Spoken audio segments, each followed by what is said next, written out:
What I got, you can't buy.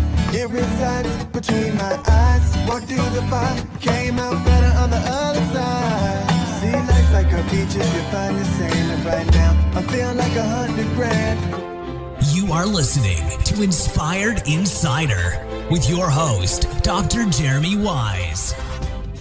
Dr. Jeremy Weisz here, founder of InspiredInsider.com, where I talk with inspirational entrepreneurs and leaders. And this is also going to be part of the Rising Entrepreneurs podcast. And before I introduce Becky-Galvez of Candor Threads, Becky, I always like to mention other episodes people should check out. And I've had some great women of EO on the podcast in the past. I've had Andrea Houston on. Check out the episode with that. Andrea Herrera, Carrie Garbus, Wendy Peace, many more. So check those out. And this episode is brought to you by Rise 25. And at Rise 25, we help businesses give to and connect to their Dream 100 relationships.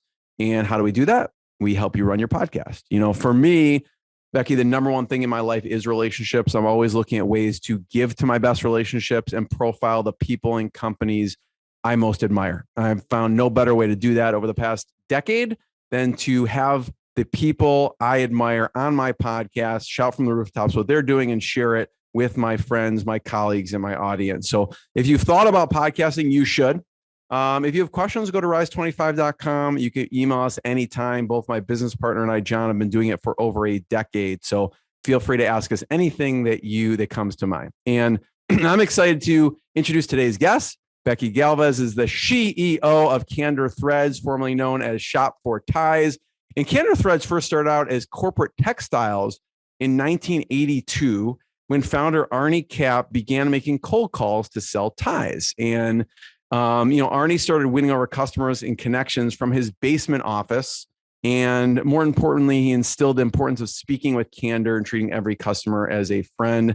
Becky also, the hardest job I think in the world is parenting sometimes. So she is a mom of two boys as well as running Candor Threads. Becky, thanks for joining me. Thanks for having me, Jeremy. I appreciate it. I appreciate the invite to be on here. Yeah, I want to talk about, the inception of you taking over, but let's start with just tell people a little bit about Candor Threads and what you do. Yeah, sure. So we are a custom apparel company. We design and manufacture custom apparel. So we're all in the B2B space. We work with organizations, nonprofits, schools, the military, basically any company or organization out there to unite and bring together the people in their organizations and groups. We like to say that we ignite connections. So when you talk about relationship building, that is my number one thing in life, relationship building. And as a strength on my Gallup Strength Finder comes up as my highest thing is relationship building. And with your company, companies use it internally to give great stuff to their staff, or they'll use it for VIP customers too, right? Absolutely. Yes. They can use it. They can use it for anything. It could be to unite the people in your organization. It could be a gift to your donors at universities. It can be for alumni. You're going to a convention, you have a leadership conference. We kind of see it all. We see it. We see people use our products in every which way. What are some unique ways that have stuck out over the years that people have used you? Because I'm sure you get a ton of normal requests and strange requests too. I think out of the box, we all know people go to conferences and leadership seminars and really want to stick out. We did actually Starbucks last year, and they had like a leadership conference in Southern California, and they were like, we all want something that's fun and to stick out. One of the things I saw once was a high school kid contacted us with a picture of a senior and wanted to put it on a tie, and they wanted 100 kids in the senior class to buy it.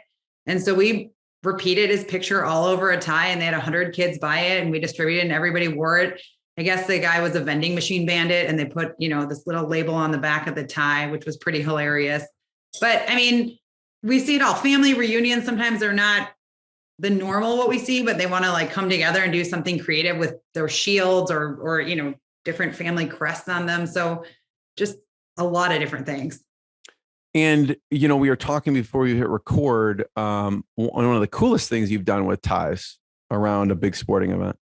So for a couple of years in a row, we did some ties for the Super Bowl. It was not for the fans, but rather for some of the VIP people that were there. They went in a gift bag, and also the people who worked in the stadium. So, they differentiate between silk and polyester, higher end, and then, just more common. And it was really cool. We got to work with really subtle ways to incorporate the different Super Bowl logos. I love getting ideas, Becky, of products in general and gifting. And so I'd love to hear some of the popular products. And also then I want to hear some of the new things in the pipeline, because you're probably always thinking of new, innovative, products that people should be doing. What are some of the most popular ones that you have? Yeah. So, the company was really founded as corporate textiles. So ties were the foundation of the company, which morphed into bow ties and then scarves and pocket squares along that line. We introduced Hawaiian shirts back when I started working in the company in 2011. I remember the first year we sold about 5 shirts, and last year they were 53% of our business. So I don't necessarily think you need to look at it as a Hawaiian shirt, but it's more of like the button down shirt. It doesn't have to have Hawaiian patterns all over it. It could have something just really fun, unique, small, repeating, however you envision it. But I think that's a really popular thing we do.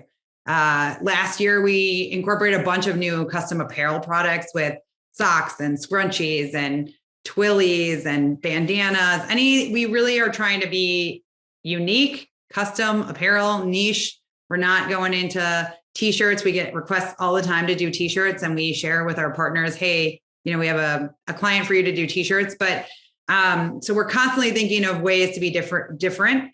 And then we did performance shirts, which is fun. It's not like Under Armour or Nike, and then you put a logo on it. It's just all customized, which is super fun.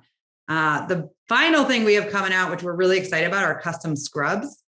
So we have done a lot of work with St. Jude in the past, and they do a lot of children's artwork on different things, ties and scrunchies and different products they order. And we had done a prototype to try to work with them, but it didn't quite work out. And then we were just like, wow, we would love to spark joy in children's hospitals for kids.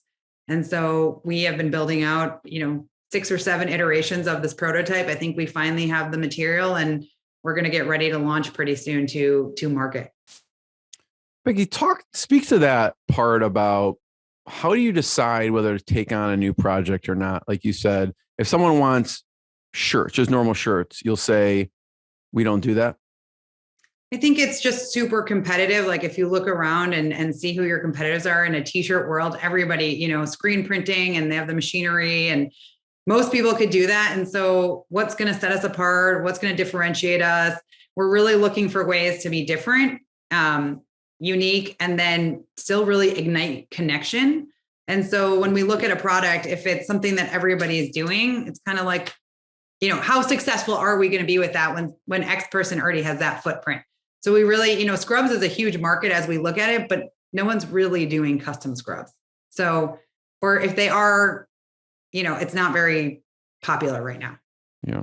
No, I love that discipline, because I can see a slippery slope of, they already trust you, right? They could get shirts anywhere, but they already did ties. They did, Hawaiian shirts, and they've done multiple things with you. So like, Becky, like, you're our people, like, we want you to do these shirts, but you have a discipline to say, we're not the best vendor for that.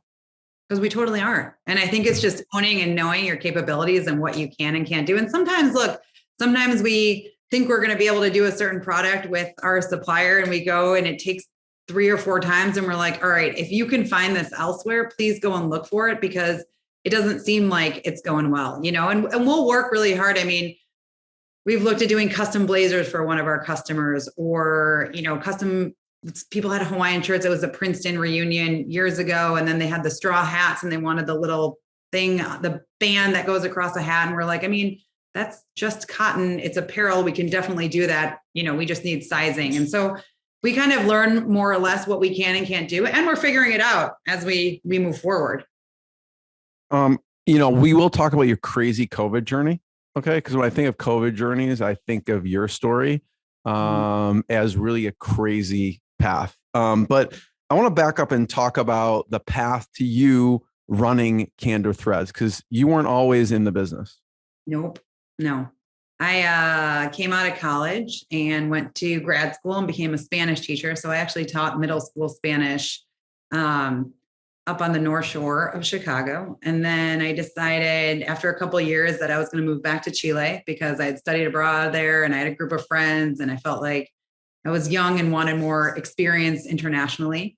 So I moved back there, got a job at the international school, which was amazing. So all the ambassador or foreign company children would come, and it was a school that followed the American calendar. So I taught Spanish too, same way, but I did elementary school there. And while I was there, I also kind of had this entrepreneurial spirit. And I was like, hey, maybe I should import silk ties, build a website, and see if I could sell them. Amazon was a big thing in the US, and I didn't really understand what it meant to study your market and know, when it was going to be a successful product or not. So my stepdad had owned corporate textiles, and I said, hey, would you help me? And so we imported, we designed some silk ties, imported 10,000 ties. At the time, my husband, I was living with him. He wasn't my husband, but his apartment looked like a storage room with just boxes of silk ties everywhere. I built a website. It was called Silk Sensation. I launched it, and I was like, great, everybody's going to start buying now. And it was an epic failure. Nobody was buying online back in, 2006 or 7 in Chile. It was not like the Amazon craze of the US. So there I was, stuck with 10,000 ties, and I would go to stores and try to sell them to the stores. It worked a couple of times, or, at my husband's company for their Christmas party, they bought 200 silk ties for me for all the engineers. And it was not a great story. I actually ended up doing a couple custom tie orders while I was down there, but the bureaucracy and the paperwork, and it's a whole different animal to be there and try to run a business. So, when we were moving back here, I was like, okay, we're going to shut down Silk Sensation. We're going to close out all the paperwork. It was not very profitable. Fortunately, I was able to make enough money to pay my stepdad back the loan he had given me to just buy those silk ties. And then I closed that down and moved home after that. But I went from being a Spanish teacher to kind of asking Arnie, who was my stepfather, hey, do you think that I can have an opportunity to work with you? And he was like, well, what are you going to do? And I was like, I don't know, learn the business, try it out. And he said, sure. Why don't you when you move home, I'll pay you $3,000 a month, and you can just sit next to me. At the time, he was a solopreneur. So I sat next to him, and my first job was, he gave me probably about 2,000 trifold papers that we were going to send out in a mailing. And he said, now fold these and send them out. Well, he didn't tell me that Staples down the street trifolded for like 2 cents each. So I spent days. That's terrible. It was like a direct mail we were doing to try to get more customers. So that was my first experience, but I spent a lot of time just next to him and learning the business. Talk about, so who were you sending those to? So you were sending those trifolds out direct mail to let them know about your services as a marketing. Yeah, so schools and Catholic and private schools were always a big, vertical for us for the ties. A lot of them have it just as part of their uniform or dress code.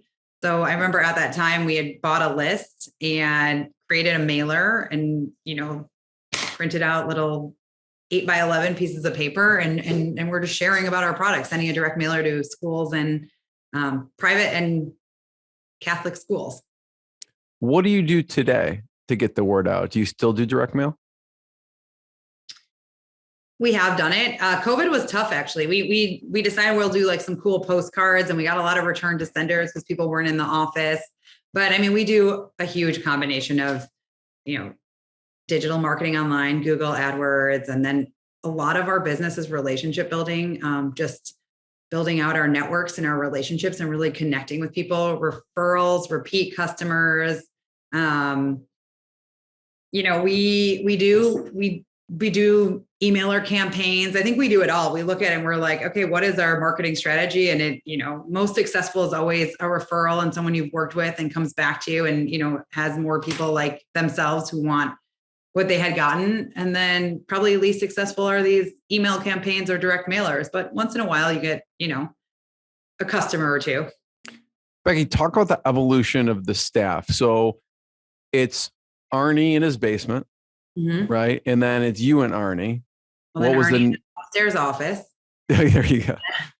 And my mom at times would just help out with accounts receivable or something like that. A lot it was they would eat lunch together and she would do something, nice for the business. And then it was Arnie and I in an office together for a couple of years. And, it was an amazing learning experience to learn from him. The business, he taught me incredible lessons. And there was also a lot of conflict. I mean, it was antiquated. And I remember that he wanted it was Microsoft Works, I think. And he kept, every time we try to do something different, he'd put this disk. He was like, we have to stick with the Microsoft Works, even though you couldn't even get it anymore, right? Like the computers had phased out of it. And he was like, I have it on a disk. We're going to insert it and we're going to keep, because it was working and it was working for him. And I think, he said, I grew this business, I evolved it, and you're going to take it kind of to the next level. So we had a couple great, they were tough actually. I started working with him. Unfortunately, he got diagnosed with cancer a couple of months in. We spent a lot of time at his bedside and kind of working through that. He went into remission.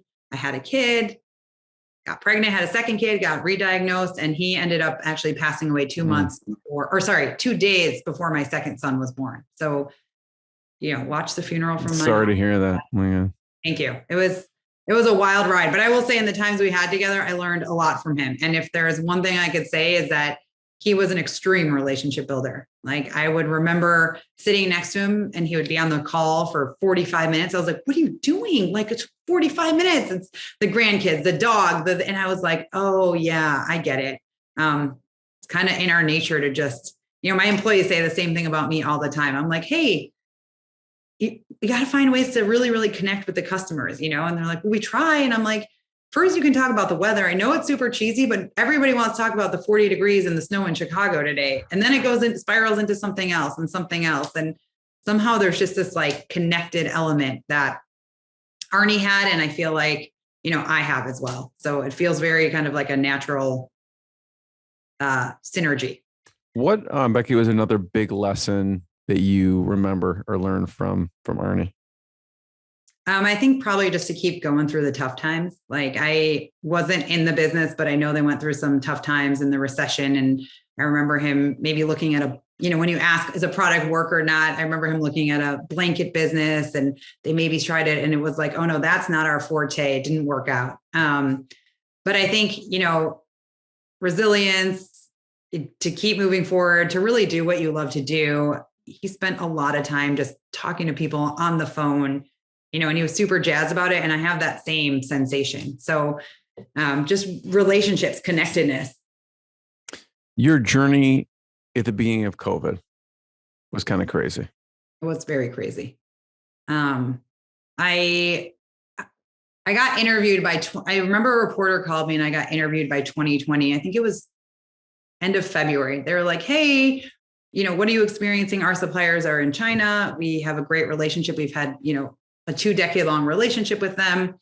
And they called me and they're like, hey, we want to interview you. And so they were in Chicago and they had me do this whole thing. They went to the office. They walked around my whole office. I remember them asking me like, are you worried? Because COVID was obviously happening in China. We just weren't experiencing it here yet. And so I was seeing what was happening there, but they kept being like, it'll be a couple of weeks, and we'll be back online. And so they ended up coming back online. And so I felt like we're good. Like everything's going to be good. And I had this whole interview and it aired. And then I remember I was driving, I have a mentor who I got through EO and he's in Columbus, Ohio. And I'm driving out to visit him. I think it was May 11th, maybe, or 10th.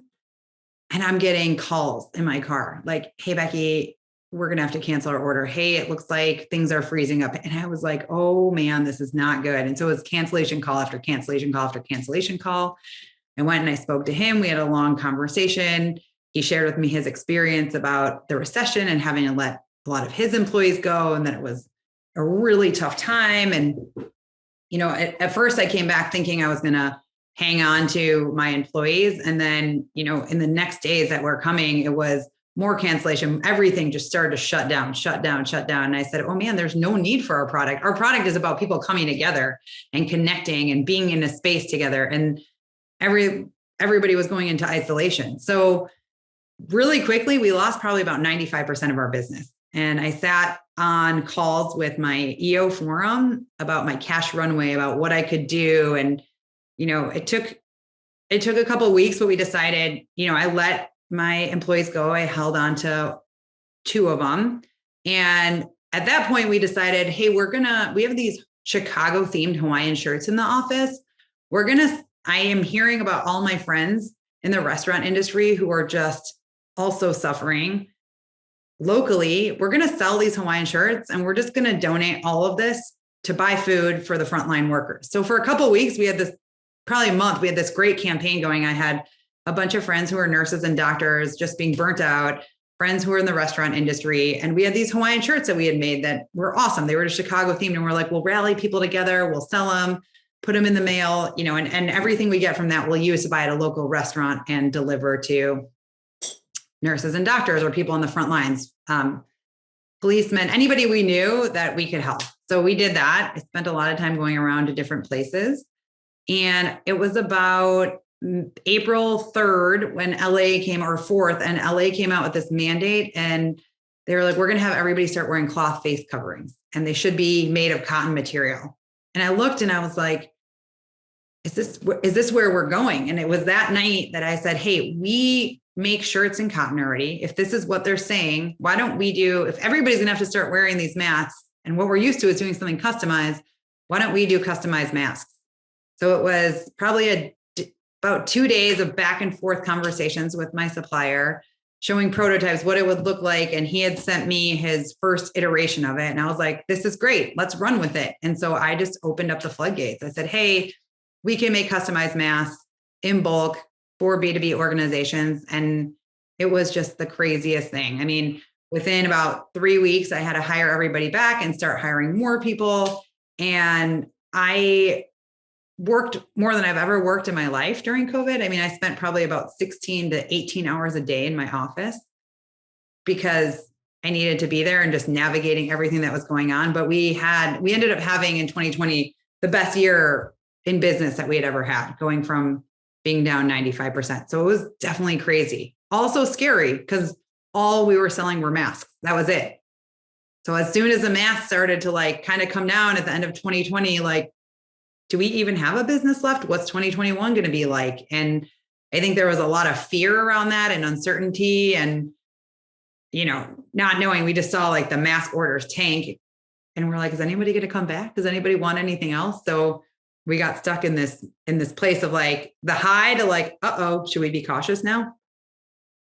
So what happened after, because in hindsight's 2020, right? I mean, at that point, we didn't know if mask was going to be a mainstream thing. You took a risk of saying, listen, this is our option right now. And you went all in on that. And, obviously we saw, yes, it continued. But so what did you start to do as you saw the masks? Okay. I mean, in one sense, I guess it's a good sign of people are coming back to normal, but the companies trail that too. So the new normal is different from what the old normal is. So what did you see from, okay, we laid everyone off. And then what you did, what I thought was really interesting, what you did, Becky, is you thought of it as, how can I help? How can I give? At that point, it wasn't, even though you're in survival at that point, it's amazing that you just band together and you're we're going to sell these and donate it. Well, I think as an entrepreneur, we're used to being so busy, right? And just so active. I don't like the word busy. I'm going to say active. That's been my thing for the last 2 years. So active every day that all of a sudden you're no emails are coming in. I have nothing to do, and that's scary. And so I think I always go into how can I help, just from a teacher's mentality I had. I feel like our company is very much like that. One of our core values is have fun, help out and have fun. And we're always looking for ways to help. Whether it be, to the community or to our customers or with each other. I think we really take that core value and take it to heart. So, it was what can we do? What can we do right now? Because we can't control what we can't control, right? Last week I went to an EO event and they were actually talking about predicting revenue in uncertain times. And they said you have a locus of control. And what's outside of your locus of control? They talked about the war now and inflation and labor shortage and tough job market, but what is in your locus of control? So I feel like that is what was in our locus of control was how could we helping. So when that started to hit, you started to see, so masks peaked and then you saw it kind of slowly go down. Then what were you thinking? What was next that you had to do? I think it was like, hey, can we now push out our regular, nobody was looking at our regular products. We totally stopped every advertisement we did for them. And then it looked like, oh, people want to come together and there were celebrations happening. So we're like, okay, now how do we message out that this is what's going to unify people? We're going to reignite connections and so I think we saw masks kind of start to tank around September or October of 2020. And when we looked at our numbers in 2020, 86% of our sales were masks. In 2021, I think it was about 11%. It totally flipped. So I think people then wanted something fun and exciting, and they wanted to feel this sense of coming togetherness. So then the Hawaiian Aloha fun shirt, whatever you want to call it, came back. And it was like, we want that. And it was just order after order. And we're like, wow, okay. So that's happening now, And so we looked at like, okay, this is a product that everybody's wanting. And again, it's a little bit niche because people do it, but I think we do it best.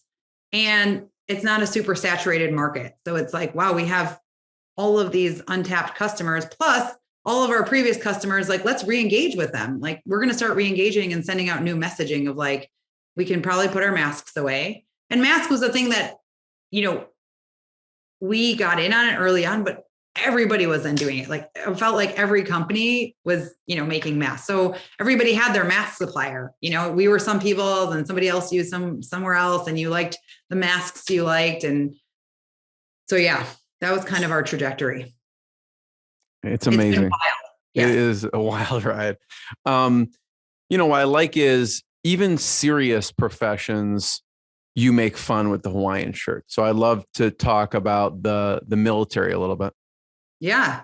So we work with so many squadrons. I mean, one of our biggest verticals for these fun shirts are squadrons. And really, they come on their own. A lot of it is just referral based because a lot of them know each other.